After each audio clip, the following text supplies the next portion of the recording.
डल के किनारे अपनी एक ज़िंदगी है। आज कश्मीर की चुनावी डायरी में हम आपको रूबरू करवाएंगे इस फ्लोटिंग पोस्ट ऑफिस से। ये पोस्ट ऑफिस बहुत साल पुराना है। इसमें अलग बात यह है कि ये डल लेक में एक तैरती हुई बोट में बना हुआ है। दुनिया भर में ऐसा कोई पोस्ट ऑफिस नहीं होगा। इसे यहाँ पे जो पीछे शिकारा वाला रहते हैं और जो हाउस बोट वाले रहते हैं वो ज़्यादातर इसी का इस्तेमाल करते हैं। पोस्ट ऑफिस का, बैंक के लिए भी इसी का इस्तेमाल करते हैं। अभी हाल फिलहाल प्रशासन ने इसमें एक संग्रहालय भी बनाया है। इसकी एक अलग एक टूरिस्ट अट्रैक्शन है।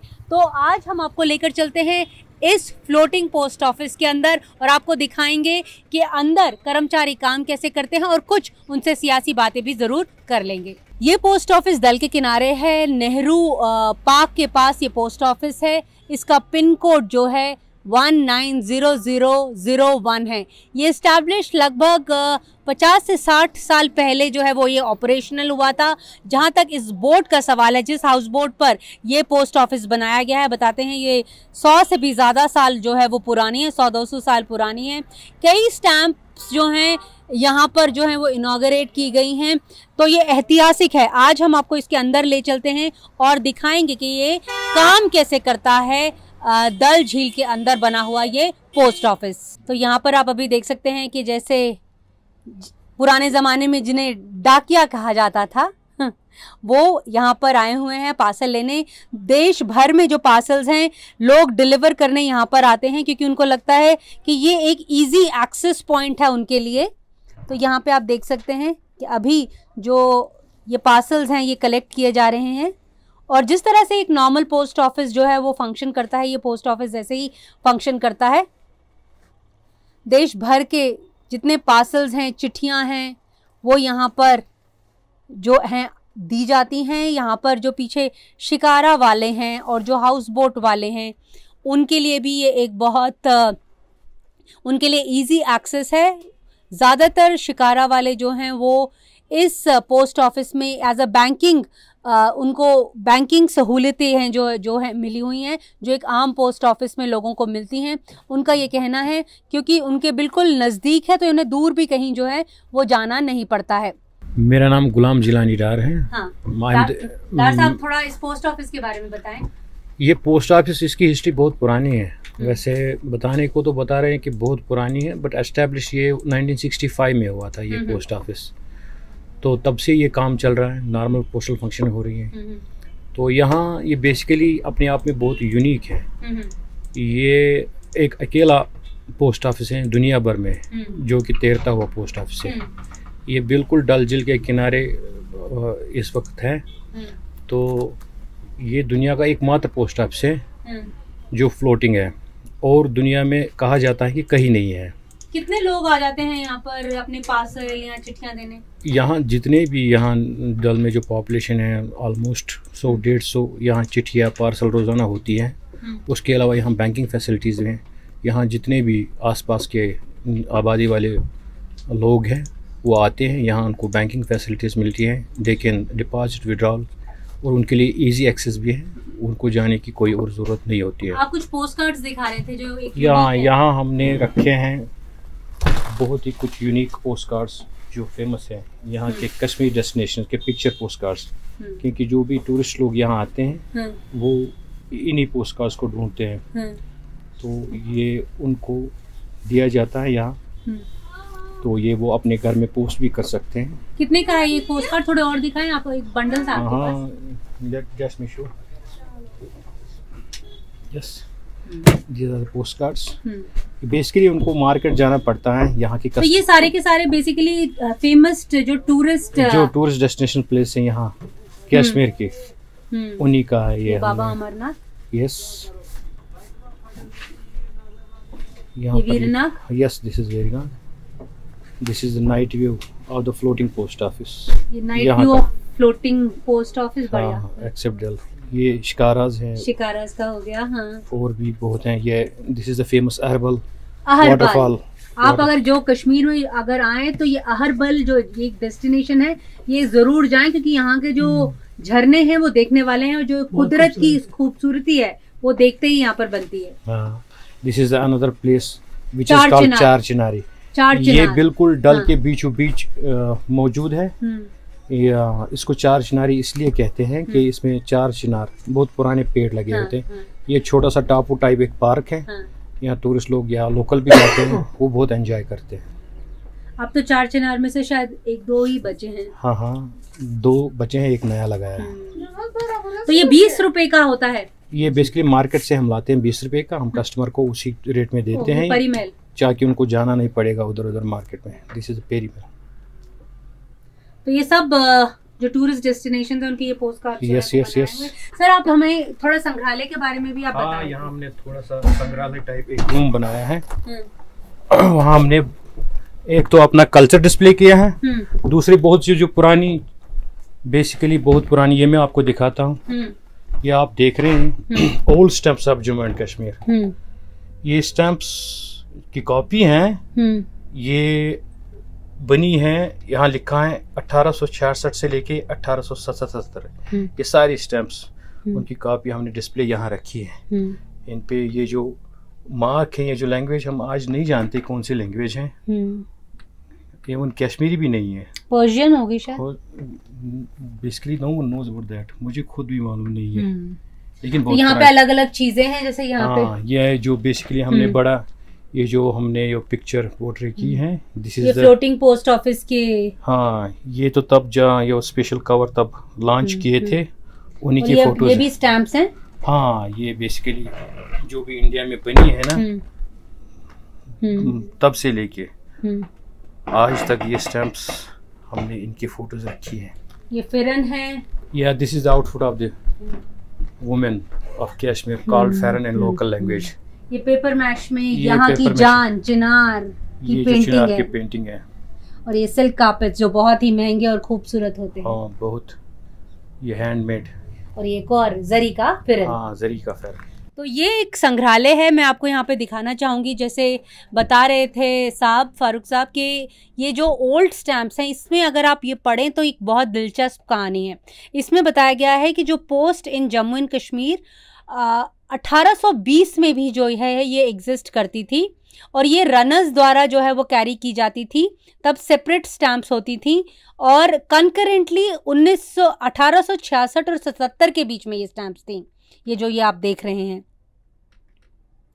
All the issues were inscribed in native script only. तो ये जो इसके अंदर आप लेख देख रहे हैं, जो लिखा हुआ है, जो स्क्रिप्टिंग है, वो शायद अभी किसी को पता नहीं है कौन सी भाषा है। पर्शियन हो सकती है या कोई और भी हो सकती है। Separate stamps issued in Jammu and Kashmir discontinued on 1 नवंबर 1894। पहले यहाँ पे अलग स्टैम्प्स होती थी, लेकिन ये बोल रहे हैं कि अब जो अलग स्टैम्प्स जो हैं वो डिसकंटिन्यू कर दी गई थी 1 नवंबर 1894 में,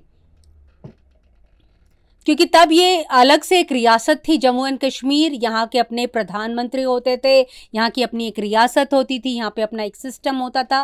तो देन पुंछ जो फ्यूडिटरी स्टेट है, tributary to Jammu and Kashmir, had its own postal system. तो इनका पोस्टल सिस्टम भी जो है वो अलग था। तो ये सारी की सारी जो हिस्ट्री है वो यहाँ पर जो है वो बयान की गई है। Blue water colour show a considerable variety of different shades. तो किस तरह से एक एक स्टैम्प पे इतना इतना काम किया जाता था, उसको नायाब बनाया जाता था, क्योंकि कश्मीर जो है वो फेमस है अपनी चित्रकारी के लिए, अपनी खूबसूरती के लिए, अपनी प्रकृति के लिए। तो यहाँ पे ये सारा जो है वो मेंशन्ड है कि किस तरह से वाटर कलर्स जो हैं वो इस्तेमाल किए जाते थे, किस तरह से जो शेड्स हैं वाटर कलर्स के ज़रिए एक एक स्टैम्प जो है वो बनाई जाती थी। तो ये एक संग्रहालय बना दिया गया है अब, क्योंकि लोगों को याद दिलाने के लिए कि वो अपनी हिस्ट्री को ना भूलें। यहाँ पे कई ऐसी चीज़ें हैं जो आपको पुरानी रियासत की जो है वो याद दिलाएंगी। यहाँ पर इस फ्लोटिंग पोस्ट ऑफिस में भी उसकी कुछ एक झलकी जो है वो देखने को मिल रही है। वहाँ पर आप बापू देख सकते हैं, वो भी एक स्टैम्प है। yes. हाँ, तो वो एक, अब क्योंकि जम्मू कश्मीर भारत का हिस्सा है तो अब यहाँ पर कानून सेम हैं, भाषा बेशक से अलग है, लेकिन बाकी जितने भी कानून हैं और जितने भी पोस्टल सर्विस, कम्युनिकेशन सर्विसेज जितनी भी हैं, धारा 370 ख़त्म करने के बाद ये पूरा विलेज जो है वो इस रीजन का कर दिया गया। फ्लोटिंग जो पोस्ट ऑफिस है उसके बाहर से ये नज़ारे जो हैं देख सकते हैं। सर ये पोस्ट ऑफिस जो है वो नेहरू पार्क के पास है? हाँ, ये बिल्कुल नेहरू पार्क पॉइंट के पास ही है। हाँ। और यहाँ हम बीच में नेहरू पार्क आप यहाँ दिखाइए हाँ। लोगों को। हाँ। ये बेसिकली डल के बीच में एक पार्क बनी है, नेहरू पार्क बोलते हैं इसको। तो इसी पार्क की वजह से इस इलाके को नाम जो है नेहरू पार्क पड़ गया, वरना this place is known as old Gagribal. लेकिन बेसिकली ये जो नेहरू पार्क की वजह से यहाँ सारे जो एरिया का नाम नेहरू पार्क पड़ गया है। So it is now famously known as Nehru park. तो इस पोस्ट ऑफिस का भी पुराना नाम नेहरू पार्क पोस्ट ऑफिस है, लेकिन अब 5-6 साल पहले इसका अब नाम रिव्यू कर दिया, उसका नाम फ्लोटिंग पोस्ट ऑफिस रखा गया। तो इस सारे एरिया को हम नेहरू पार्क के नाम से ही जानते हैं।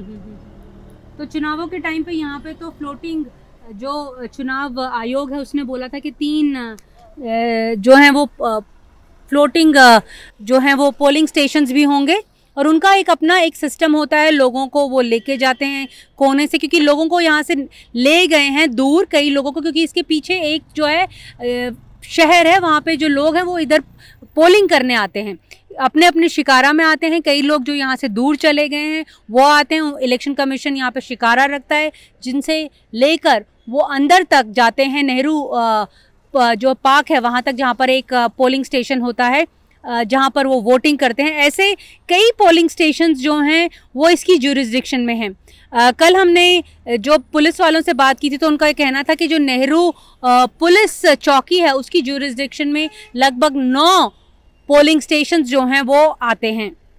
तो लोग क्योंकि अब यहाँ पे इलेक्शंस का बिगुल बज चुका है, दूसरे चरण में पोलिंग जो है वो यहाँ सेंट्रल कश्मीर यानी श्रीनगर में होनी है। लगभग 26 सीट्स में यहाँ पर सेकेंड फेज में पोलिंग होगी। तो लोग काफ़ी उत्साहित हैं कि आखिरकार उन्हें अपनी नुमाइंदगी का जो मौका है वो मिल रहा है। ये जो फ्लोटिंग पोस्ट ऑफिस है इसकी बहुत दिलचस्प कहानी है, अपनी एक हिस्ट्री है। हमारे साथ फारूक साहब हैं, ज़रा बताएंगे कि इसका क्या इतिहास क्या है, कुछ बताइए। इसमें कि यहाँ हर एक शिकारा यहाँ आता है कि अकाउंट अपना खोल रहा है कि सबको शिकारा वाले से सबके बेनिफिट है यहाँ। ये जो ये पोस्ट ऑफिस है ये बहुत साल पुराना है, बिल्कुल पुराना है, हमें भी पता नहीं है कब का बना हुआ है। मेरे दादा परदादा का टाइम है ये, कि इसलिए ये हर एक शिकारा वाले का यहाँ बेनिफिट है। और जो काम अच्छा होता है, मतलब यहाँ पर मतलब जैसे और पोस्ट ऑफिस जाने की जरूरत नहीं, जरूरत बैंक में भी जरूरत जाने की जरूरत नहीं, हमें यहीं अपना काम होता है कि इसमें हमें कोई खर्चा भी नहीं आता है। बिल्कुल बिल्कुल घर के बिल्कुल बगल, घर के पास ही। अच्छा, जैसे फारूक साहब अभी जैसे चुनाव आ रहे हैं तो चुनावों के बारे में आप क्या सोचते हैं कि अच्छी बात है चुनाव हो रहे हैं? और साथ चुनाव तो अच्छी बात है, चुनाव अच्छी कोई होना चाहिए, जो भी हमारा अच्छा होगा चुनाव होना चाहिए। इस बार क्या मुद्दे क्या हैं आप लोगों के लिए? कोई भी हो जाए जो हमारे मुताबिक पूरा हो जाएगी, कोई भी नहीं, पार्टी नहीं, जैसे इशू क्या है, जैसे स्टेटहुड एक इशू है या रोजगार इशू है, क्या इशू है? यहाँ रोजगार चलना चाहिए, रोजगार यहाँ टूरिस्ट बढ़ना चाहिए, टूरिस्ट यहाँ बढ़ना चाहिए बस। और अभी जैसे कई जो अलगाववादी नेता भी खड़े हो रहे हैं, तो उसके बारे में आप क्या सोचते हैं, क्या उनको पॉलिटिक्स में आना चाहिए? हाँ, पॉलिटिक्स में आना चाहिए, कोई भी आना चाहिए पॉलिटिक्स में, क्योंकि हमें यहाँ एक ना आदमी रहना चाहिए, कोई भी हो, चाहे चीफ मिनिस्टर चाहे फारूक साहब हो या कोई भी हो, कोई ना होना चाहिए। क्योंकि हमें भी कुछ प्रॉब्लम होता है उनके पास जाएगी, अभी हम किसके पास जाएगी? एलजी एडमिनिस्ट्रेशन से कोई मदद नहीं मिलती? नहीं, कोई मदद नहीं। जो वो लोग कहते हैं कि उन्होंने यहाँ पे बेहतर कर दिया, कश्मीर को अच्छा कर दिया। अच्छा तो है, लेकिन वो जो वो कह रहा है उतना नहीं है। और दल के बारे में कुछ बताओ, दल में गंदगी क्यों है इतनी? गंदगी नहीं है, लेकिन ये गवर्नमेंट के जब सब पोल्यूशन इसी में जा रहा है, होटलों का पोल्यूशन इसी में जा रहा है बस। और यहाँ जो डल वाले उठाया इसलिए यहाँ ज्यादा गंदगी हो गया। और जो नौजवान हैं, जैसे जो बच्चे हैं, यंगस्टर्स हैं, उनके लिए आप क्या बोलोगे कि रोजगार तो एक इशू है, पढ़ाई लिखाई कैसी? पढ़ाई लिखाई तो चल रहा है, बट जो यहाँ का रहता है पढ़ाई लिखाई चल रहा है। पहले स्कूल जैसे बंद होते थे, अब क्या खुलते हैं? नहीं, अभी खुलता है, अभी जा रहा है स्कूल, बच्चे जा रहे हैं। आप कहाँ रहते हो यहाँ पे? हम पीछे रहता गाँव में। गाँव में। तो वहाँ के लोग क्या रोजगार करते हैं ज्यादा? ये शिकारा शिकारा चल रहा है। और ये जो हाउस बोट्स हैं ये लोग किनके कौन होते हैं? ये अलग है, हम अलग हैं। अच्छा। हाउस बोट वाले अलग होता है, हम शिकारा वाला होता है और हमें अपने खेती बाड़ी होता है। चुनाव आयोग ने नई डेट्स जो हैं वो निकाल दी। अब उनका ये कहना है कि जो गिनती है, वोट्स की गिनती है, वो 4 अक्टूबर को नहीं बल्कि 8 अक्टूबर को होगी। तो आज हम दिन भर इसके बारे में लोगों से चर्चा करते रहेंगे और जानने की कोशिश करेंगे कि उनकी राय, ये जो डेट्स बदली हैं उसके बारे में क्या है। आप देखते रहिएगा एनडीटीवी इंडिया का यूट्यूब चैनल और साथ में कश्मीर से चुनावी डायरी। शुक्रिया दोस्तों, नमस्कार। आज मेरे साथ इतना ही। नमस्कार।